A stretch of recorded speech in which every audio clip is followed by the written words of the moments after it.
Hi, my name is Michael Spindler. I was in the fucking MK Cotton Project, Subproject 63 out of MK Ultra.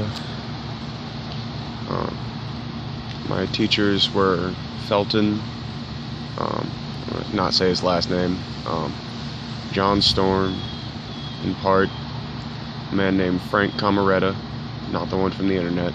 He was an older man with long hair and a goatee. He was shorter, sort of portly, and dangerous as hell. I've had a series of teachers through the years, and currently I just, I kind of have a cover life. I'm not really sure, but, my brain doesn't really add up things sometimes very well, but I know what's going on around me. I understand what was done to me, and I have issues sometimes where I try to tell people that have no idea about it what happened, and they just go for crazy, which, crazy is as crazy does. It's it's kind of funny. Like, you think about crazy and you go, well, he was just crazy, there was no reason for it. Well, even crazy people have a reason. I'm not crazy for no reason. They made me this way. Like, it's not like, I was just born to some incestual fucknut piece of shit, like, drug addict whore, Like, my mother was an upstanding member of society. She went to college. She graduated high school, the only one in her family that did. My father was in the Army. He was an M60 machine gunner in 10th Mountain Division. Same place that my buddy Felton was, actually, in 2008, 10th Mountain, Afghanistan region, and apparently I did a lot of work with him there. According to him, which it adds up in the way that my mind works, but he seems to remember more since, I don't know, he's older, he has more experience with this shit, but he was basically telling me about the amnesia drugs, which I know about, but he was telling me the effects, and that would make sense for what they did to me. Do all of this, and then around the time I meet my girlfriend, about the same year, around the time my mother died, all this time where everything's foggy, fuzzy, strange, doesn't really make sense, apparently I was there with him, and that makes way more sense. He has pictures of us, videos of us. There's a video on YouTube of me, like, shooting out of a window, and it's like, you can't really say this shit is fake. You can't say that it's fake. There's too much proof that it's fucking real. Like, I run into people every day saying mind control is fake. Well, if mind control is fake, take a trip to Colombia and just have fun. Go into a skeezy bar, and when you wake up naked on your fucking big wheel, going, what the hell happened last night? Mind control's not real. There's no such thing as scopolamine. Nothing is real. It's all in your head. Government doesn't mean mind control, but it does. Like, just think before you speak, and most people don't. I do. I think too much before I speak sometimes. I overthink some things. But a lot of times, it's for the best. Like, I think at a higher capacity than most people. I have 3 times the adrenaline output than most people. Every doctor I've ever gone to that was not a primary doctor says, everything in my body's weird. My organs are weird. They're shaped funny, but they're functional. My eyes are weird. They're shaped funny, but they're functional. Everything in my body is somewhat human, doesn't really resemble it. So, when doctors that aren't your primary say weird, that's strange. MK Cotton shit, they fucking genetically enhanced people. They fucking broke our minds when we were children, and then programmed in separate little alters. This is one. And then what they call me, I don't call me, I call a version of me. And that's the sad part, because I can never say me. There's always a version of me. This version, that version, another version, but they're all just versions. None of them are me. I may have this body every time, but no one in my mind, it's not me. It's someone else that looks like me, doing what I do. In a different way, with different knowledge and different memories. Now, this frontal alter tends to actually have a lot of bleed over, but those alters don't. They don't remember me. They just know endless warfare. They go. If they get killed, they get killed. They don't because they're very talented. But that doesn't mean they can't. I mean, they're still trying to kill John Storm. They didn't kill Dave Corso, but he just died of old age. But they were trying. You know, there's a reason he drove around in a van all fucking day. And he had a house full of wolves and weapons, you know. If no one's trying to kill you, this seems like overkill. He was a good guy, you know. I talked to him a couple of times. He was like the master of the understatement, and John Storm's kind of the opposite. He's like the master of intricate, deep thought, and I enjoyed talking to both of them. You know, Duncan's more of the violent type. If you ever want to learn to fight, go ask Duncan, you know. He kind of likes to be off on his own. I respect that.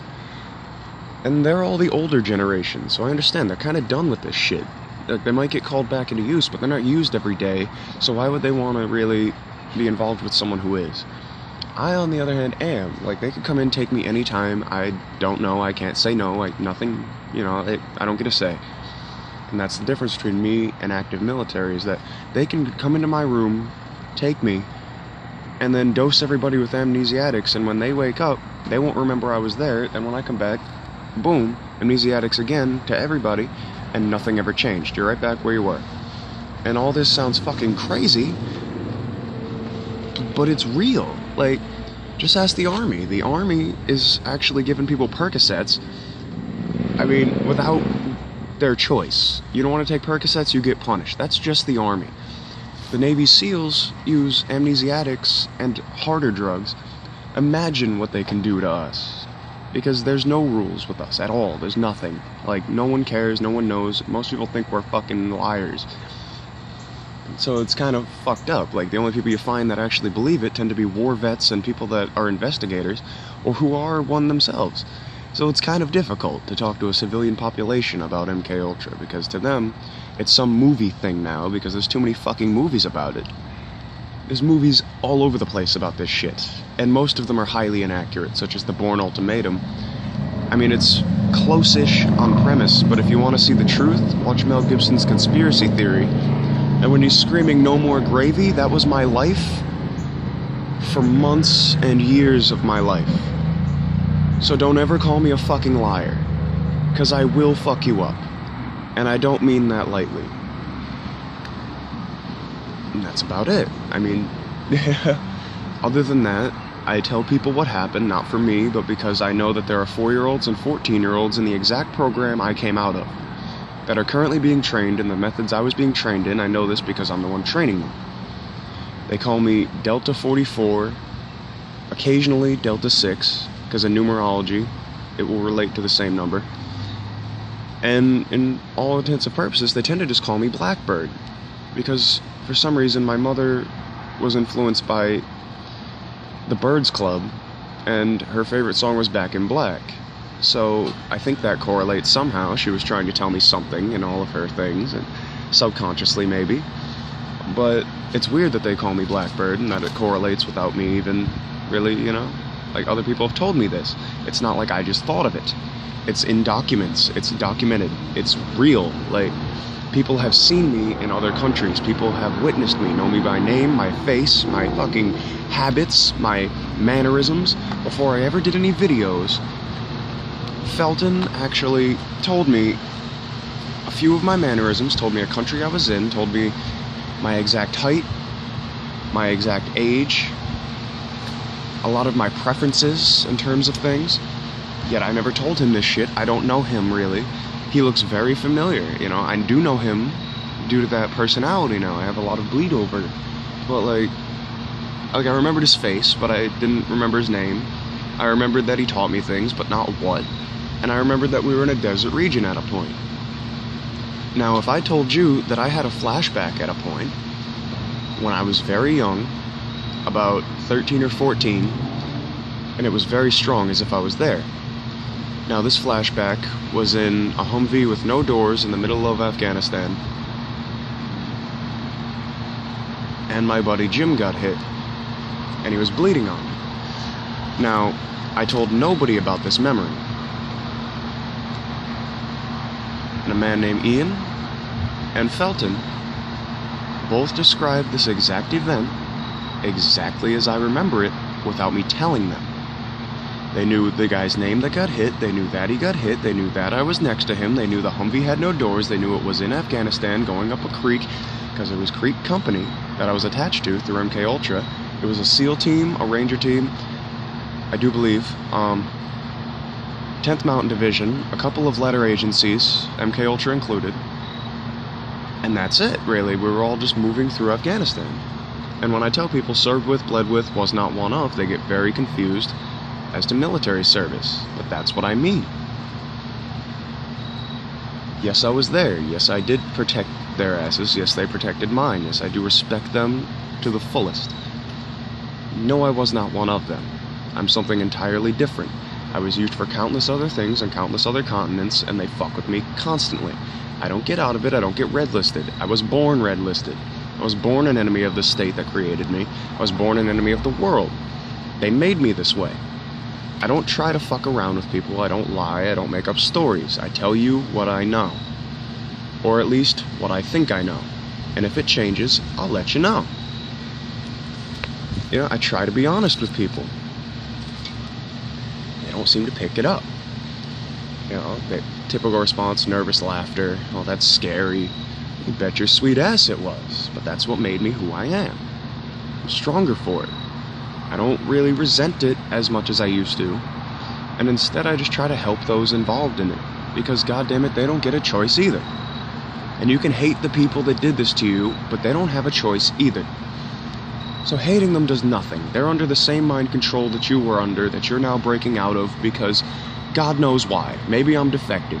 Maybe I'm broken. Maybe that's why at 19 years old, I knew that I was an MK Ultra. And most people don't learn that until they're in their 60s. They go their whole life going, what are these memories about? What is this about? Why? Why is it I'm so defective that at 24 I have almost total recall? I remember a shit ton of missions, I remember a fuck ton of places, I know the exact dates, names, locations, and I tell people sometimes in video, sometimes just in direct messages, sometimes in person, but I haven't really collected any discs, and I should, like John Storm did. Put it all in a form that people can read, like my medical documents and how they vanish every doctor to doctor, they just disappear. That's not normal. So I mean, if you really want to fucking break it down, that's what I'm dealing with. Do you want to deal with this? I doubt it. Do you want to deal with doctors and police and military and politicians and civilians fucking with you, and the only people that ever believe you tend to be the people that were there? By all means, fucking replace me, please. Other than that, I got nothing. I'm just living life like the rest of you. Are you afraid of me? Do you hate me? Fine. I view that as a good thing. Put the fear of God into motherfuckers. But you know what? I'm still human. And that's something that they forgot about in these programs. That we are fucking human. And that's about it. Remember that when you go to bed at night, Dr. Green. Remember that you fucking destroyed human beings like yourself, if you can call yourself that. Signing out. Delta 6, Oscar Mike.